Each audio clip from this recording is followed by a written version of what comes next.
بسم اللہ الرحمن الرحیم۔ السلام علیکم، خوش آمدید۔ آج کے پروگرام میں ہم بات کرتے ہیں دل کے مریض اگر حج کی فریضہ کی ادائیگی کے لیے جانا چاہتے ہیں تو ان کو کن احتیاطی تدابیر کو اپنانا چاہیے، ان کو کن باتوں پہ عمل کرنا چاہیے اور کون سی باتیں ہیں جن کو مد نظر رکھتے ہوئے وہ اپنی اس فریضے کی ادائیگی کو بحسن ادا کر سکتے ہیں بغیر کسی ایشو کے۔ حج اسلام کا بنیادی رکن ہے اور ہر سال ذی الحج کے مہینے میں دنیا بھر سے آئے ہوئے لاکھوں کی تعداد میں مسلمان مکہ مکرمہ میں فریضہ حج ادا کرتے ہیں۔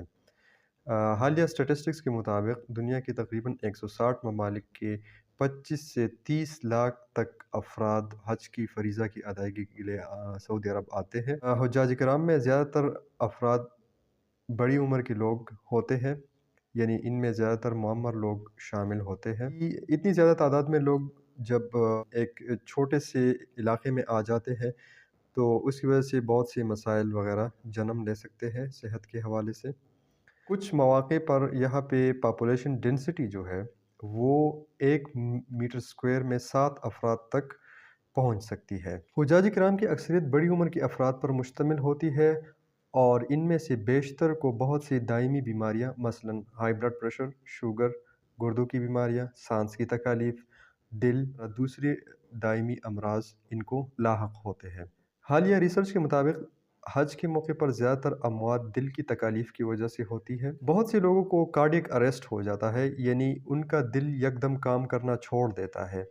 وہاں پر ایمرجنسی میڈیکل سروسز اور ٹرینڈ سٹاف تو اویلیبل ہے، لیکن اگر اس طرح کا کوئی وکٹم خدا نخواستہ کسی کو کارڈیک اریسٹ ہو جاتا ہے تو پھر یہ ہے کہ اتنی زیادہ ہجوم میں ای ایم ایس کو اس وکٹم تک پہنچنا مشکل ہو جاتا ہے اور بہت سے لوگوں کی ڈیتھ اس وجہ سے ہو جاتی ہے کہ ان کو پراپرلی ریسسیٹیٹ کرنا ممکن نہیں ہوتا۔ اگر ہم حج کی عبادت کی طرف آئے تو ارکان حج کی ادائیگی شدید جسمانی مشقت کا متقاضی ہے۔ دیگر مختلف عوامل اس مشقت اور دباؤ میں اضافے کا باعث بن سکتی ہے، مثلاً گرمی، حبس، براہ راست سورج کی روشنی میں عبادات کا اہتمام کرنا، پیاس، ہجوم اور اس طرح ٹریفک کے مسائل، بے خوابی، اونچے مقامات تک پیدل سفر، پتھریلی اور سخت زمین پر چلنا وغیرہ شامل ہے۔ تو یہ سارے فیکٹرز اور اس کے ساتھ جو فزیکل آپ کا سٹریسرز ہے، جو ایٹ رسک لوگ ہوتے ہیں یا جن لوگوں کو خطرہ ہوتا ہے، ان میں مشکلات اور کمپلیکیشنز کا سبب بن سکتی ہے۔ اس کے علاوہ چونکہ ہجوم اور ایک دوسرے کے ساتھ میل جول زیادہ ہوتا ہے اور یہ جو فیکٹر میں نے آپ کے ساتھ ڈسکس کیے تو ان کی وجہ سے یہ لوگ سانس کی بیماریوں میں مبتلا ہو سکتے ہیں، خاص کر دل کے وہ مریض جن کو انجائنا یا دل کی رگوں کی تنگی کا مسئلہ ہے، تو وہ جب فزیکل ایگزرشن کرتے ہیں ساتھ میں یہ دوسرے سٹریسز مل جاتے ہیں تو ان میں پھر اسکیمیا کا خطرہ بڑھ جاتا ہے۔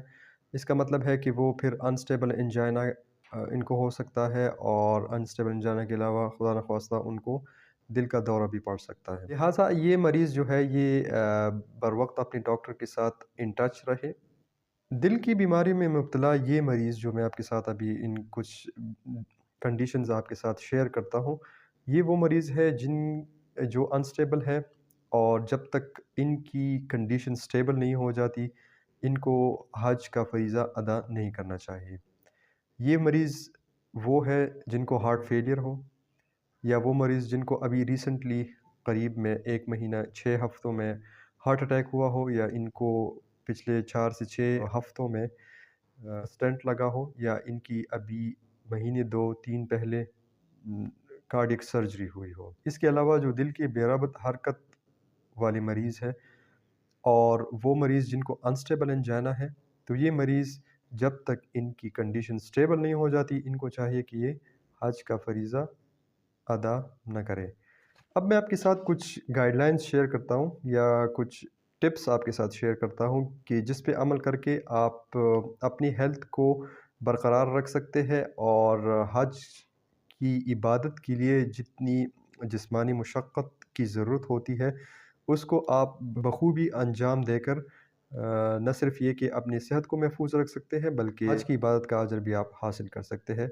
تو وہ رہنما اصول کیا ہے؟ منسٹری آف ہیلتھ سعودی عربیہ کے مطابق دل کے مریض ان شرائط کے ساتھ حج کا فریضہ ادا کر سکتے ہیں: ان کی بیماری سٹیبل ہو، یعنی بیماری کنٹرول ہو،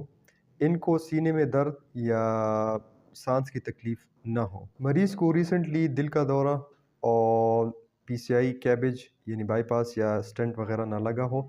ان کی شوگر اور بلڈ پریشر کی کنڈیشن کنٹرول میں ہو۔ اس کے ساتھ ساتھ عمومی صحت کو کنٹرول میں رکھنا بھی انتہائی ضروری ہے۔ تمام مریض جو دائمی بیماریوں کا شکار ہے وہ یہ ضروری ویکسین لازمی لگائے، جیسے میننگوکوکل ویکسین اور یا سیزنل فلو ویکسین۔ خاص کر سیزنل فلو ویکسین کی اہمیت یہ ہے کہ وہ مریض جو کارڈیومایوپیتھیز یا دل کی سوجن یا ہارٹ فیلر کا شکار ہے تو ان میں انفلوئنزا انفیکشن جو ہے یہ جان لیوا ثابت ہو سکتا ہے، تو ان کو ویسے بھی ریکمینڈڈ ہے کہ ہر سال سپٹمبر اکتوبر میں یہ انفلوئنزا ویکسین لازمی لگائے، اور حج کے موقع پر یہ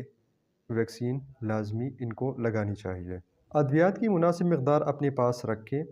تاکہ آپ اپنی ادویات بر وقت استعمال کر سکیں، ادویات میں اپنا ناغہ بالکل نہ کریں، اور وہ مریض جو انجائنا کی تکلیف میں مبتلا ہے وہ اپنے ساتھ اینجیسیڈ کی گولی لازمی رکھیں، تاکہ جب ان کو سینے میں کوئی تکلیف ہو، سانس کی تکلیف ہو یا بوجھ درد وغیرہ ہو تو پھر وہ یہ میڈیسن استعمال کر لے ایمرجنسی کی صورت میں۔ اور جو قریبی میڈیکل پوائنٹ ہے اس پہ جا کے اپنا چیک اپ آپ وقتاً فوقتاً ضرور کرواتے رہے، اور ان کی طرف سے دی گئی گائیڈ لائنز یا رہنما اصول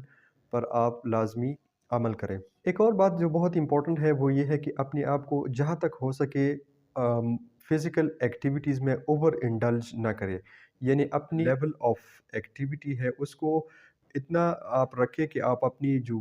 ضروری ارکان ہے اس کو آپ ادا کریں، اور ایسا نہ ہو کہ آپ اوور انڈلجنس کی وجہ سے جو آپ کی فرائض ہے ان میں سے آپ سے کوئی کوتاہی ہو، تو اپنی انرجی کو آپ سیو کر لیں۔ بہت زیادہ جسمانی اور ذہنی دباؤ میں اپنے آپ کو بالکل بھی نہ ڈالیں، خوراک کا خاص خیال رکھیں،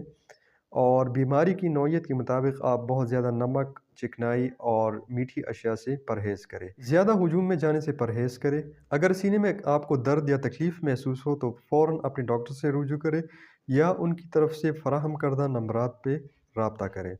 ان مریضوں میں ایک اور مسئلہ یہ ہو سکتا ہے کیونکہ ہجوم، حبس اور دھوپ میں بیٹھنا ہوتا ہے، تو ان میں خاص کر وہ مریض جو ڈائیورٹکس میڈیسنز لیتے ہیں، یعنی وہ ادویات جو جسم سے پانی کا اخراج کرتے ہیں، اور تو یہ دونوں فیکٹرز مل کے ڈی ہائیڈریشن کا سبب بن سکتے ہیں، اور ڈی ہائیڈریشن کی وجہ سے چکر آنا، بلڈ پریشر کا لو ہونا وغیرہ شامل ہے۔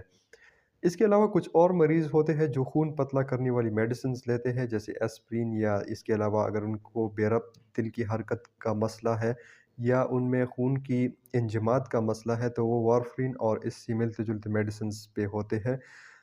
ڈی ہائیڈریشن اگر ہو اور پیشنٹ خون پتلا کرنے والی میڈیسنز پہ ہو اور خدا نخواستہ پیشنٹ بے ہوش ہو کے گر جائے تو ان میں انٹراکرینل بلیڈ یا جسم کے اندر کسی بھی جگہ پہ خون جانے کا خطرہ ہوتا ہے، لہٰذا یہ مریض جو ہے یہ حد الوسع طور پر اپنے آپ کو ڈی ہائیڈریشن سے بچائے، ہجوم، گرمی، حبس وغیرہ میں نہ جائے، پانی، مائعات وغیرہ کا استعمال زیادہ سے زیادہ کرے، دھوپ اور سورج میں براہ راست بیٹھنے سے پرہیز کریں۔ ہیٹ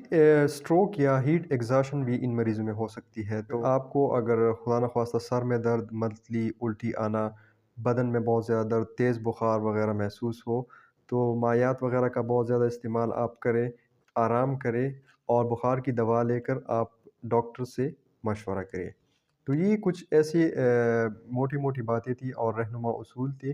کہ جو حج پہ ہمارے جتنے دوست احباب جا رہے ہیں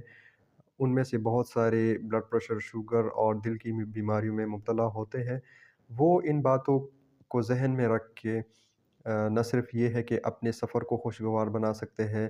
بلکہ اپنی عبادت کو بھی انشاءاللہ بہتر طریقے سے ادا کر سکتے ہیں،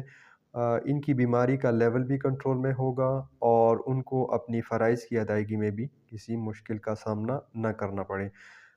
ایک بات ہمیشہ یاد رکھیں کہ کسی بھی سٹیپ پہ اگر آپ کی طبیعت خراب ہو، آپ کو کوئی ایکسٹراڈنری سمٹمز آ جائے تو آپ فوراً میڈیکل ہیلپ لیں۔